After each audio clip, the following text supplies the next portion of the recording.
You've probably seen those viral messages, right?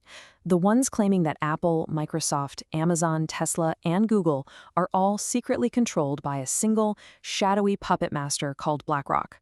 You read it, you pause for a second, and you think, wait, is there really a shadow government pulling all the strings? Well, in this explainer, we're diving straight into the facts. The truth about Blackrock isn't about James Bond villains or dark, smoke-filled rooms.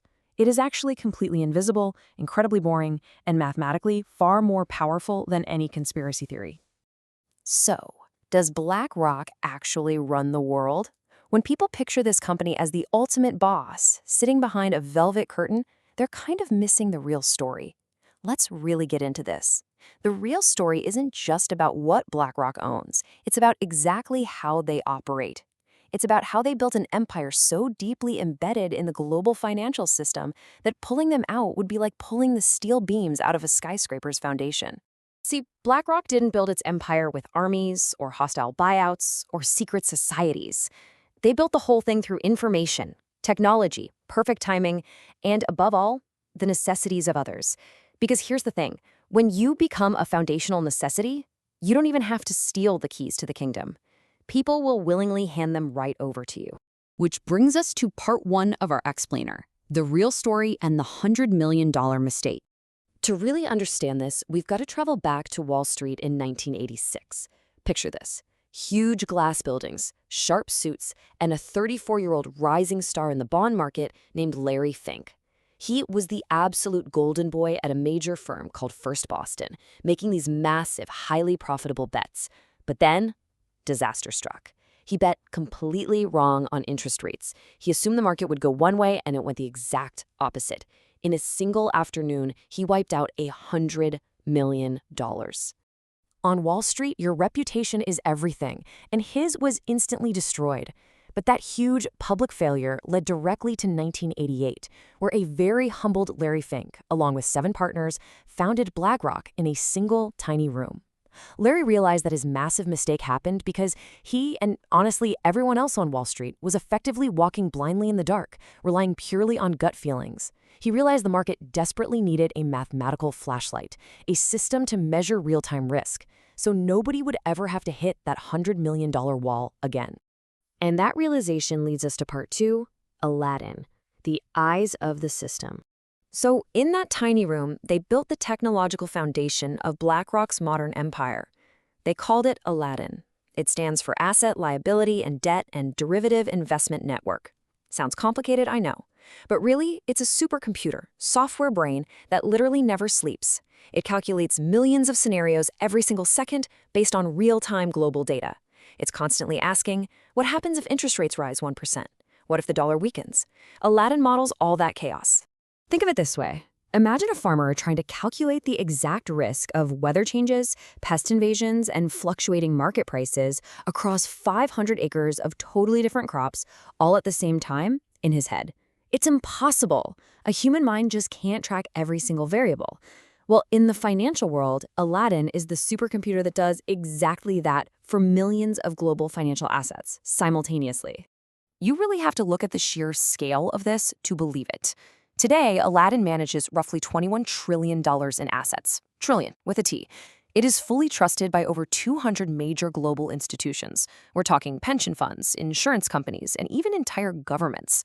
To put that into perspective, that $21 trillion represents roughly 10% of the entire world's financial assets, all flowing through one single software ecosystem. But here is the absolute genius of Larry Fink's strategy. He didn't keep Aladdin a secret. He leased it out to his own competitors.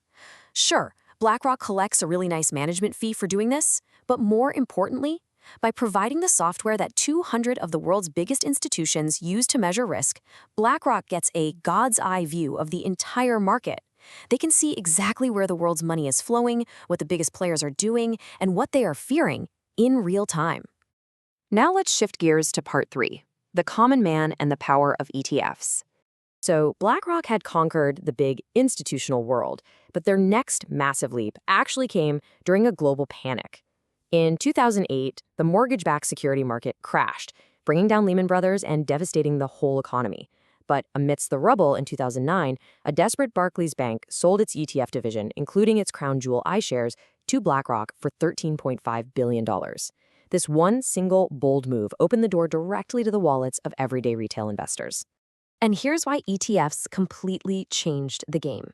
Buying a single company's stock is basically like putting all your eggs in one basket. There's a high risk of total ruin.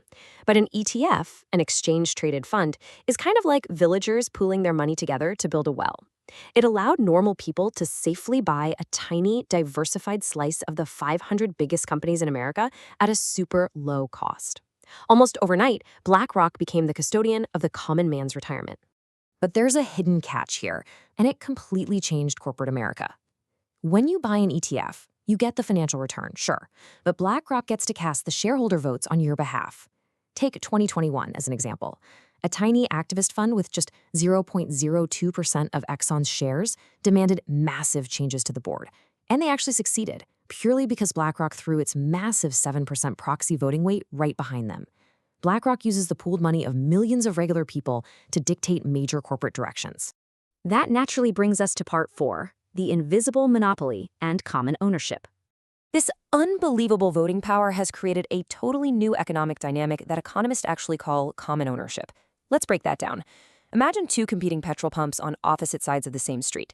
Now imagine one unseen guy secretly owns a huge stake in both of them. Would he ever want them to get into a vicious price war? No way. He'd want them both to just keep their prices comfortably high. When the exact same entity owns major shares in all competing businesses, the natural incentive to compete just kind of dies.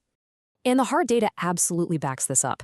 BlackRock, along with Vanguard and State Street, are the top shareholders in almost all the major competing airlines. We're talking Delta, United, and American. Studies actually show that this circular ownership mathematically suppresses competition, which results in everyday consumers paying 3 to 7% more for ticket prices. And you see the exact same pattern playing out in the pharmaceutical industry with giants like Pfizer, J&J, and Merck. But this influence doesn't stop at corporate boardrooms. It walks right through the front doors of the government, through something known as the revolving door. You've got executives like Brian Deese and Michael Pyle moving from high-level roles at BlackRock directly into top economic advisory roles in the White House. Meanwhile, former Federal Reserve officials like Stanley Fischer have retired from the government only to immediately take a job at BlackRock. It is a perfectly legal, incredibly sophisticated power structure. Because of this tight structure and the raw computing power of Aladdin, whenever the world panics, the government literally calls BlackRock. In 2008, the U.S. government hired them to untangle the mess of toxic assets. In 2020, during COVID, the Federal Reserve hired them to buy corporate bonds, which, amazingly, included BlackRock's very own ETFs. Then, in 2022, Ukraine hired them to build their financial reconstruction roadmap. In times of global crisis, they aren't just a player, they act as the referee, too. So where do they go from here? Let's look at part 5. The future of BlackRock and the new empire. Seriously, where does a company that already manages $21 trillion go next? The answer is absolutely everywhere. In just 2024 alone, BlackRock aggressively expanded their empire.